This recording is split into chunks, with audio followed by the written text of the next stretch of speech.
노동자 받는 돈에는 여러 이렇게 수당들이 붙어 있잖아요. 상여금도 있을 수 있고, 식대, 교통비, 가족수당, 임장비나 독서지원비 이런 거를 주는 경우도 있다고 해요. 최저임금을 계산을 할 때 어디까지를 포함할 것이냐, 이거를 최저임금 산입 범위 이슈라고 할 수 있습니다. 이 최저임금 산입 범위를 확대를 해서 최저임금을 계산할 때 매월 한 번씩 지급되는 정기상여금하고 복리후생 수당까지 포함을 하겠다. 복리후생 수당은 식비, 교통비 이런 것들을 말을 하는 겁니다. 상여금의 경우에는 이제 최저시급으로 계산한 최저월급의 25% 수준을 넘는 초과분을 최저임금으로 보겠다 이거고, 복리후생 수당의 경우에는 그 기준이 7%로 정해졌습니다. 대신 이거를 이제 한 번에 이제 다 포함시키는 건 아니고 단계적으로 넓혀가서 2024년에는 6년 뒤에는 이제 복리후생 수당하고 정기상여금이 모두 최저임금으로 계산되게 포함을 시키겠다.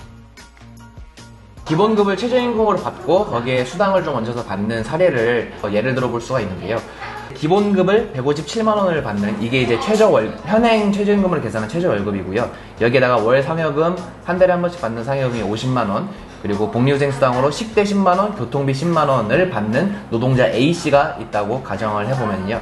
이제 상여금의 경우에는 최저월급의 25%를 적용한 39만원이에요. 그러면은 이거의 초과분을 최저임금으로 본다는 거니까 50만원에서 39만원을 뺀 11만원이 최저임금 계산에 포함이 되게 되는 거고, 복리후생비의 경우에는 최저임금의 7%가 11만원이라서 이 사람의 경우에 지금 20만원을 받고 있으니까 11만원을 뺀 9만원이 최저임금으로 계산이 되는 겁니다. 이렇게 예를 든 것처럼 최저임금 수준의 기본급을 받고 거기에 약간의 어떤 수당을 더 얹어서 받는, 이게 딱 이제 사회초년생들의 수준이라고 말들을 해요. 우리 주변에서 흔히 볼 수 있는. 그래서 이제 사회초년생들의 어떤 희망을 박살내겠다는 법안이나 마찬가지다 라고 볼 수 있습니다. 환노위가 연봉 2,500만원 이하 저임금 노동자들은 산입범위 확대로 인해서 피해를 보지 않는다, 보호한다 라고 말을 했는데, 결론부터 말하면 사실이 아니고요.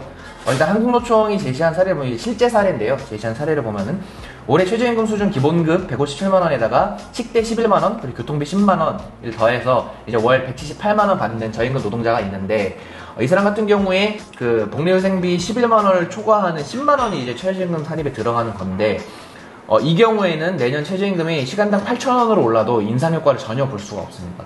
이 사람이 연봉으로 보면은 연 2,136만원 수준인데, 환노위가 말한 2,500만원 수준에 한참 미달되는데도 실제로 이미 최저임금 인상분의 효과를 못 보는 피해를 보고 있죠.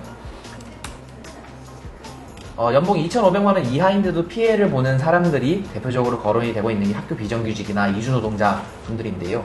학교 비정규직의 경우에 절반 이상이 피해를 본다고 이야기가 되고 있어요. 이분들의 경우 복리후생비 비중이 높아서 그런 건데, 근속수당, 맞춤형 복지비, 급식비, 교통비 이렇게 받는다고 해요. 지금 기준으로 보면은 10만원 정도를 넘는 복리후생비를 받는 노동자들이 피해를 보게 되는 거고, 이주노동자들 같은 경우도 마찬가지로 이 숙박비를, 이분들은 그 숙박비를 받는 비중이 높은데 이게 복리후생비로 계산이 되니까 당장 이 부분에서 피해를 보게 되고, 근데 이분들이 이제 어떻게 살라는 거냐라는 말이 나올 수밖에 없는 상황입니다. 국회에서는 왜 이렇게 25%, 7%, 그 2,500 이런 기준들이 왜 나왔냐 라고 했을 때, 이제 국회에서는 연봉 2,500만원을 기준으로 두고 여기에 연상여 300%를 받는다고 가정을 해서 이제 300%를 12로 나누면 25%잖아요. 그렇게 해서 25%로 정했다. 그래서 2,500 이하로는 보호할 수 있다, 이렇게 이야기를 하는 건데, 만약에 차라리 복리후생비든 상여금이든 이 둘을 25%랑 7% 더해서 32%까지는 보호를 하겠다, 차라리 이렇게 했으면 말이라도 되는데, 이게 적용을 별도로 하게 되면서 상여는 25%까지 보호가 되지만 복리후생비는 7%밖에 안 되는 거잖아요. 그렇다면 복리후생비 비중이 높은 사람들은 당장 연봉이 어떻게 됐든 간에 피해를 볼 수밖에 없는 상황인 거고, 이렇게 되면 결과적으로 2,500만원의 기준이 무색해지죠. 근거가 없는 거죠. 분명히 위원들이 법안을 이해하지 못했거나 아니면 거짓말을 하고 있다든가 둘 중 하나라고 생각을 합니다.